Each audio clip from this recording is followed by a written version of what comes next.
Hai guys, assalamualaikum. Ketemu lagi di episode ngomong-ngomong. Seperti biasa, hari ini aku akan ngobrol bersama teman aku yang gak jauh-jauh dengan dunia literasi. Dan temanku yang hari ini adalah sebenarnya tetangga yang rumahnya gak jauh dari aku, sama-sama orang Bekasi juga, dan dia baru melahirkan buku. Kita sambut aja Leli. Halo teman-teman. Leli ini baru menerbitkan buku yang keberapa? Keempat Kak. Keempat, yang dari novel pertamanya itu di tahun berapa? Novel pertama itu tahun 2014, judulnya Inseparable. Terus kemudian aku nerbitin lagi di 2015 Kak, judulnya itu Haruna Sora. Dan yang ketiga itu judulnya Mayday Mayday di Gramedia Pustaka Utama. Sampai akhirnya setelah 3 tahun dari terakhir 2018, baru nerbitin lagi tahun ini, itu judulnya Fresh Grade di Kepustakaan Populer Gramedia. Ngomongin soal buku, ini kan udah buku yang keempat. Kamu ini nulis setiap tahun, harus emang ada ini nggak sih target untuk menerbitkan? Pokoknya setiap tahun tuh mesti ada atau enggak? Kalau boleh jujur dulu awalnya gitu Kak, kayaknya kita semua sama penulis gitu nggak sih? Paling nggak kita tuh harus lebih produktif, terus kayak setiap tahun pengennya tuh lahiran karya. Tapi kenyataannya setelah ada kesibukan yang lain kayak kerja gitu misalnya, itu kayaknya agak sulit untuk direalisasiin. Jadi akhirnya sekarang aku mencoba untuk lebih realistis lagi. Paling enggak ya aku nerbitin karya, tapi enggak setahun sekali juga nggak apa-apa, tapi kayak tetap berprogres gitu loh Kak. Ini keren banget. Ini sebenarnya aku tuh ketemu Leli setelah udah berapa kali ya viral ya di Twitter. Dan kalau kalian, ntar aku insert aja apa aja kata-kata yang viral di Twitter. Dan ini yang bikin aku bertanya-tanya sih gini, apa sih keputusan kamu untuk akhirnya mau jadi penulis? Ya, kalau misalnya di flashback ke belakang tuh Kak, emang dari kecil kan emang suka nulis. Walaupun dulu awalnya cuma nulis cerita pendek aja, zaman-zaman SD. Tapi makin kesini, aku ngerasa bahwa oh ternyata nulis itu tuh gak cuma sekadar nyalurin hobi aja gitu loh, tapi juga kayak bisa jadi aktualisasi diri. Kayak dengan aku punya karya, aku kayak ngerasa oh aku tuh ada gitu. Kalau bahasa filsufnya kan cogito ergo sum ya, aku berpikir maka aku ada. Kalau aku menulis maka aku ada. Iya. Setelah itu aku penasaran, kita kan sebagai penulis yang ada di negara yang sebenarnya nggak melek literasi gitu. Aku mau nanya dulu deh ke kamu, sebenarnya apa sih yang bikin kamu bertahan sampai saat ini? Iya, kalau boleh jujur ya, kalau kita jadi penulis di Indonesia tapi cuma mikir buat dapat royalti atau jadi penulis buat penghasilan tetap bulanan, aku bisa bilang itu agak susah karena memang saat ini kita juga belum terlalu mendukung gitu loh Kak secara industri buat ngedukung penulis bisa jadi independen kayak di luar negeri gitu misalnya, buat bisa financial independent. Tapi kenapa aku bertahan? Karena selain yang tadi ini adalah bentuk aktualisasi diri aku juga senang gitu ketika ada orang lain yang merasa terinspirasi atau bahkan mungkin terhibur gitu dengan karya yang aku lahirkan. Jadi kalau sekarang motivasi aku menulis tuh alih-alih buat dapat royalti gede atau bisa dapat penjualan selangit, ya aku lebih milih buat aku bisa menginspirasi orang gitu, atau ada orang yang terbantu dengan karya aku, kayak gitu sih Kak. Dengan segala plus dan minus ya setiap profesi, termasuk profesi yang kita geluti saat ini. Kamu pernah nggak sih ngerasa bangga itu pada saat kapan? Atau ngerasa malu mungkin ya, karena tahu sendiri lah ya sebagai penulis itu kan yang namanya gajian juga cuma setahun 2 kali. Kalau nulis buku ya, kalau platform beda lagi lah. Iya betul. Kamu pernah nggak sih ngerasa malu karena kita tuh nggak sekaya yang profesi lain gitu? Iya. Kalau dibilang malu, mungkin bukan malu ya Kak, lebih tepatnya mungkin minder kali ya.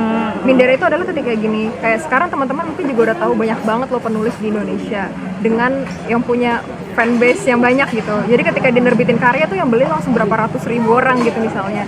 Tetapi saat ini aku belum sampai di posisi itu, dan kadang yang bikin aku minder adalah wah kenapa aku nggak bisa kayak mereka gitu ya. Walaupun kadang-kadang kita ini secara karya kita sadar bahwa punya kita nggak buruk-buruk amat kok, karena kita juga misalnya bisa kok untuk sampai di posisi itu. Tapi mungkin memang ya secara fanbase kita belum ada, jadi kadang-kadang itu hal yang bikin aku minder jadi penulis. Tapi di sisi lain yang bikin aku bangga adalah kalau aku nggak jadi penulis mungkin aku nggak ada di titik ini, ketika aku bisa ketemu orang besar di luar sana yang bisa apresiasi kita gitu. Contohnya tahun 2018 tuh aku pernah ikut kelas nulis skenario-nya sama Ernest, dan di situ karena backgroundnya aku udah nulis gitu kan, kita jadi lebih nyambung gitu loh ngobrolnya gitu. Kita ngomongin plot, ngomongin karakter tuh udah bisa lebih nyambung. Mungkin beda ceritanya kalau aku nggak jadi penulis gitu, mungkin aku nggak ada kesempatan buat ketemu orang-orang yang kayak gitu, atau ketemu Kak Tia juga gitu kan. Kalau aku nggak jadi penulis mungkin kita nggak akan pernah ketemu gitu. Iya benar. Kita nggak tahu kalau kita tetanggaan ya sebenarnya. Selanjutnya nih, tadi kan ngomongin soal ini ya, apa namanya, apa yang bikin bangga. Dan kalau misalnya Lel sendiri ya, setelah menerbitkan 4 buku dan udah 7 tahun ya sebagai tahun, iya. penulis, kayaknya aku sama deh, nggak jauh beda dari dia, cuma banyakan dia aja bukunya. Suka duka kamu sebagai penulis apa? Kalau aku dulu nih ya, aku suka sebagai penulis ya udah ketebak lah ya, karena ini bagian dari hobi. Cuma dukanya sampai sekarang adalah aku masih suka gregetan sama orang yang ngaku-ngaku jadi teman, terus ini minta buku ketika terbit gitu. Jadi misalnya setiap kali ngelahirin buku lah, nerbitin buku, ada aja yang ngaku-ngaku teman kayak minta gitu. Kamu sendiri dukanya gimana, Lel? Kalau masalah minta tuh aku udah sering banget kan dari dulu kan, dan kayaknya emang kita semua sebagai penulis udah sering kayak gitu. Dan percaya nggak sih, orang yang minta buku kita adalah orang yang nggak baca buku kita. Iya, sumpah, tapi bener banget gitu. Kalau ketika aku tanya temen aku, bahkan sedikit temen aku ada yang pernah gini kayak, buku lo tuh gitu, gue jadi tatakan mos. Sedih banget ya sih. Yuk kita nulisnya aja. Kayak gitu. Mendingan kenapa dia nggak nyari kerdus gitu loh. Makanya kan. Cuman yang bikin paling sedih sih, nggak nutup ya Kak, itu adalah pembajakan sih sampai saat ini ya. Kayak kita tuh nulisnya udah susah payah, tapi ada orang yang dengan mudahnya ngejual ebook kita secara ilegal, yang kayak kita nulisnya sampai malam, sampai begadang dengan royalti yang juga mungkin masih belum sebanyak itu, dia ngejual ebook kita harganya Rp5.000 gitu. Kayak ya itu, kalau aku sih lebih prefer kalau mau baca ebooknya mending yang di tempat yang legal sekalian gitu dibanding beli-beli ilegal. Itu sih saat ini gitu, padahal ada undang-undangnya juga pembajakan, tapi tetap aja masih ada yang bandel gitu Kak. Gitu sih, duka paling besar tuh itu. Tadi ngomongin soal pembajakan, di antara 4 buku kamu itu udah berapa kali mengalami pembajakan emangnya? Yang aku temuin ya itu ada 2 Kak, yang Mayday sama yang Haruna Sora.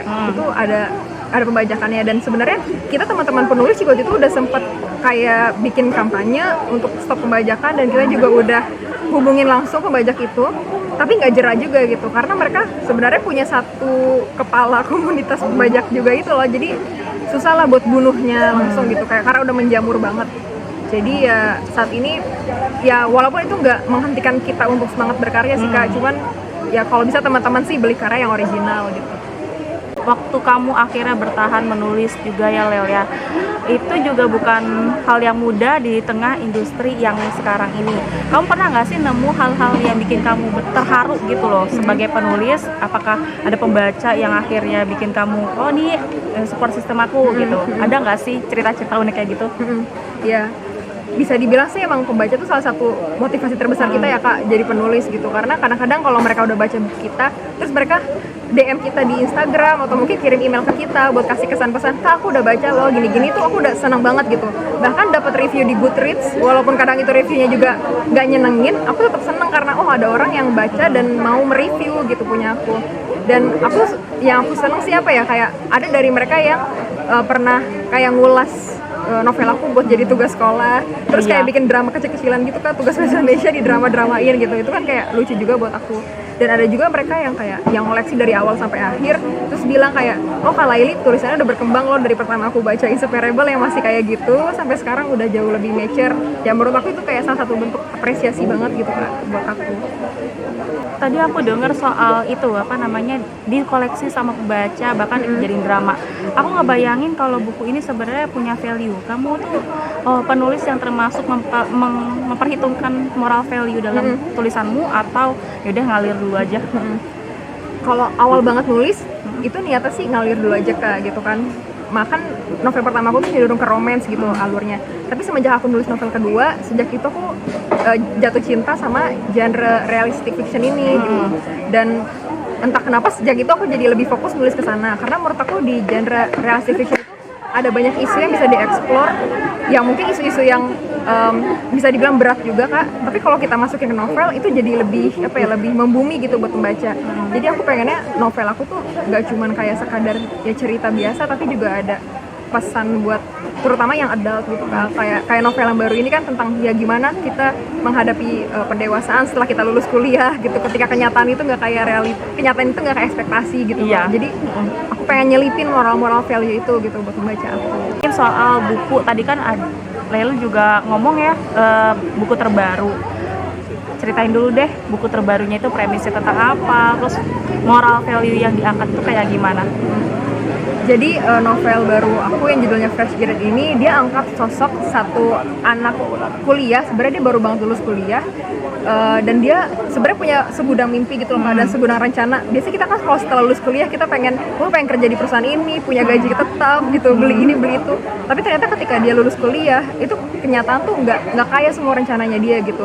Bahkan dia ditolak di perusahaan impiannya dia, dan dia harus menghadapi kenyataan bahwa dia nggak dapat kerjaan selama berapa lama kayak gitu.